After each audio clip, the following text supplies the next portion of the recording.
Blind bags have taken over Gotham City, and there's only one Cape Crusader that could have the ability to save comic book collectors from making bad pulls. I'm Swagglehaus. Okay, I'm not going to do the voice anymore. Ladies and gentlemen, welcome back. Yes, that was right. I'm dressed as Batman, and we are at New York Comic Con, NYCC, or should I call it NYDC, New York DC Con, because DC is in the house. We have a lot to talk about in today's Walking Talking vlog. Yeah, how do we like my Batman outfit, guys? Check it out. I can't really show you the whole thing, you know, I got to give you the best angles I can, but kind of legit. Do I feel silly? Yeah. Do I feel even worse walking and talking to camera as everyone can see that I'm doing it? Yeah, it's even more embarrassing. This is my most embarrassing moment. I'm having my most embarrassing moment, but I'm doing it for you guys. And even though it looks ridiculous, you got to pay attention because we have a lot to talk about. Very important news here on the Swagglehaus channel. I'm going to be giving you guys just my experience so far at New York Comic Con, and there's a lot to talk about. So let's get into the topics that I have, and I'm going to start by looking at my notes. I am cosplaying as Batman, and one of the reasons I'm doing that is because I feel like New York Comic Con has been an incredible showing for DC Comics. Now, if you guys don't know, DC has not been at New York Comic Con for many years now, and they came out in a big way.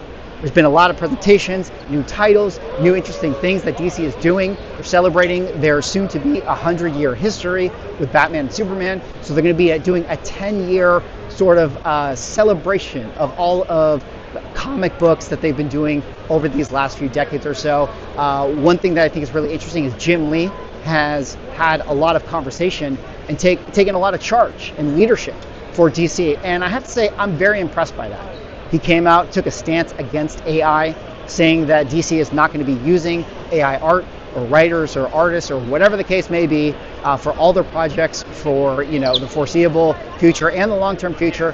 And I have to say that that's pretty admirable. You know, he definitely took a hard stance on that. So great leadership out of DC, and a lot of interesting stuff coming out of DC as I see, you know, the Joker. This is one thing that's really interesting, is that as you cosplay here, people get really into it. And I don't know the cosplay culture. You know what I mean? Like, someone came up to me, this guy was a Robin, and he was like, yo, like, long time no see. And I was like, who are you? And I'm like, oh, okay, he's just playing around because he's in costume, which I am as well. All right, next up, what do you have to talk about? First day, let's talk about Swagglehaus' schedule. What did I do at New York Comic Con? Well, I gotta say, guys, your boy has made it, okay? Your boy is now in the big time, okay? I got asked by Walmart to host some live streams for their now live streaming platform. That's right, Walmart is coming into the space in a big way. You know, they want some of that sweet eBay market share. They want some of that sweet whatnot market share. And they're coming in to get it. They have a big booth here at New York Comic Con, and they're partnering with Shortbox. More on that in a minute. But to power a lot of new retail listings, they're going to be doing a lot of Shortbox's dealers' sales through their Walmart platform.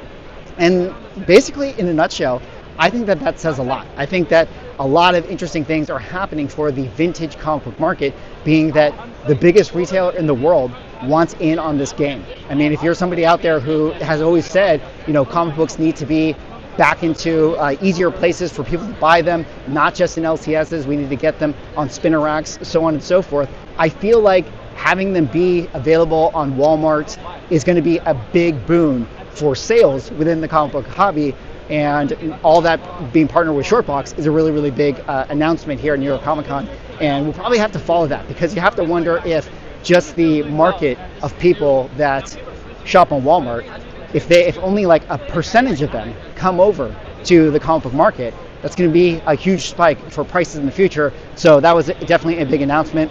Let's take a look at some of my other notes. Let's talk about PSA. PSA is in the house. They're representing. They come out. They're serious. You know, this is a big deal that PSA is definitely continuing to show up for comic books. I did sit in the PSA booth, or excuse me, I sat in the PSA panel. I don't know why I thought about booth. I got Superman on the mic. Sat on the PSA panel, and I heard them talk about, you know, how it's been going so far with comic books, what sort of surprises they've seen, what type of people have been sending in stuff for grading. And in short, it's about there's a lot of new customers, a lot of new people jumping into comic books, meaning that there's probably a lot of comic book people that were using CGC and they've driven a lot of signups. But also, there's a lot of people that have been submitting their magazines. What I really learned was that magazines so far have been 50% of all their submissions. So even though comic books have been pretty good and pretty hot, I think really magazines, as a lot of people speculated, is going to be the thing that PSA has the biggest market share on, at least for this kind of comic book side of the hobby that we all exist in. Also, PSA had a party. They also had a raffle at their booth, or at their panel, and I ended up winning it. Yes, Swagglehaus won the raffle. Batman Adventures number 12. It was a $500 book. It was a 9.4, rigged. I know. It was like embarrassing. I mean, they called my number and they were like, yeah, you won the book amongst all the 100 people here. And, I'm sure that Elizabeth Grunet, the head of pop culture, didn't just facepalm immediately when she saw that I had won the book. But total coincidence. It did happen. I won it. Read them and weep, boys. All right. What else do we have to talk about? Original art. I did an original art panel. Shout out to Dinesh Zatari for hosting it, or at least I should say putting it together. I got to moderate the original art panel, and I have to say, guys, we had like 200 people in the room. The room was absolutely packed. It was absolutely full.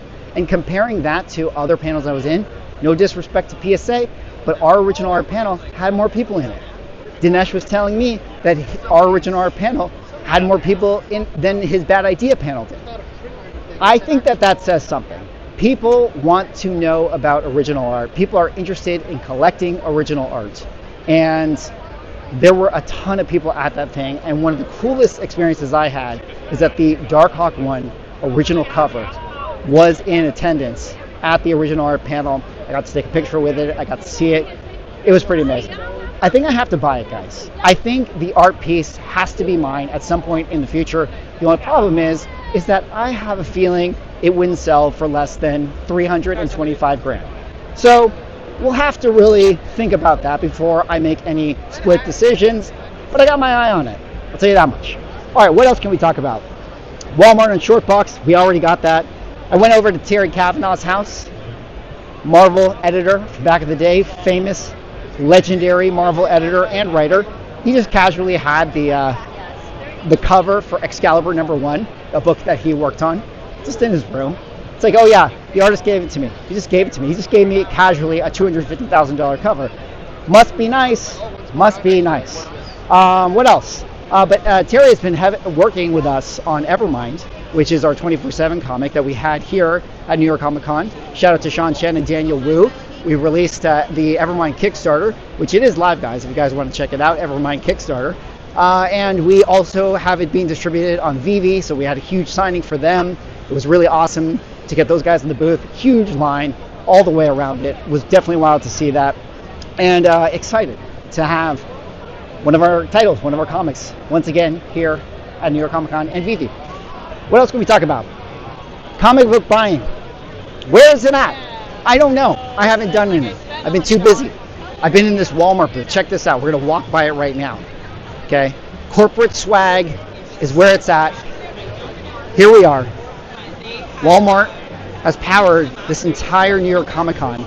They had Todd McFarlane in here. They had Gary Vee in here. And more importantly, they had Swagglehaus in there doing a presentation. But Todd McFarlane came in and he sold probably $600,000 of toy inventory right away, just doing a 1-hour stream on Walmart. It was insane. And even though this is DC Con, I have to say that Todd McFarlane is the biggest celebrity in all of comic books. Todd McFarlane is the guy. He's the guy. He is the guy. Everybody likes Todd's work. He can print money and any amount of signatures that he creates. It is wild that year after year after year, Todd McFarlane proves that he is the biggest celebrity in all of comic books. All right, what else can we talk about? I did more streams. I got to sit with Stan Sakai, the creator of Usagi Yojimbo. Did an interview with him at the Walmart booth. That was great. I have a bunch of sketches that he did, which I'm going to be giving away on my channel when I do a proper video when I'm back home and not in a ridiculous cosplay outfit. What else can we talk about here? Courtyard IO is here. Man, Courtyard IO is showing up. The line for Courtyard is massive. It's unreal how many people want to win the lotto. I mean, I get it. I too want to win the lotto. A lot of people are using it. I wanted to wait in line and actually hit the button, but I got places to be. I got cosplay to do. I have things to talk about, and I couldn't wait in Courtyard's line. But I have to say, guys, that company is making like $70 million a month. Okay, it is legitimately a crazy, crazy thing, and we have to continue to keep our eye on Courtyard.io and see what ends up happening with it. I made those videos talking about how like this is going to be a huge moment in time for vintage comic books. They're just acquiring massive collections. They're just buying up dealer inventory so that they can continue to do these packs. And again, that combined with Walmart, like the retail market coming into vintage comic books, it could be the distribution channels that are really about to change for the vintage market, and we have to continue to keep our eye on it. And it could mean that, unironically, prices might actually start to go up. Could you imagine? Could you imagine a world where comic book prices actually went up? It'd be back in 2021. All right, what can we talk about before I fully wrap it up here? Vintage dealers are modern dealers now. That's what I wrote down. You know why? Because vintage comics, guys, as far as the show is concerned, there's a lot of people buying them, but every single vintage dealer also has modern comics in their booth now. I think we got to talk a little bit more about that, and I think it's because people want blind bags, or they got to capitalize on the variants and stuff. You have to diversify if you're a comic book seller these days, and I think a lot of vintage dealers are doing that. All right, what else can we talk about? I got to wrap it up. I have more to talk about with comic books themselves. Let's talk about cosplay for a second, okay? This is my first time cosplaying. I have to say, it's kind of fun. It's very hot. I am sweating like a mother effer right now. But I do this video for you guys because we have to do it. So there you have it. I'm going to wrap it up now. My arm is tired. I'm sweaty. I need to take this off. And I have a stream soon with CGC at the Walmart booth. And we'll be talking to Matt Nelson and Sean all about grading. More to come. I will be reporting back for New York Comic Con probably later on this week, where we do a proper video where I'm not so encumbered with a lot of things. But I don't know, guys, check it out. It's pretty legit Batman. Pretty legit. My mask is crooked. It's hard to do. But until then, like, comment, subscribe, and I'll see you in the next vlog. My voice just cracked. I'm tired as hell. All right, I'll catch you guys later.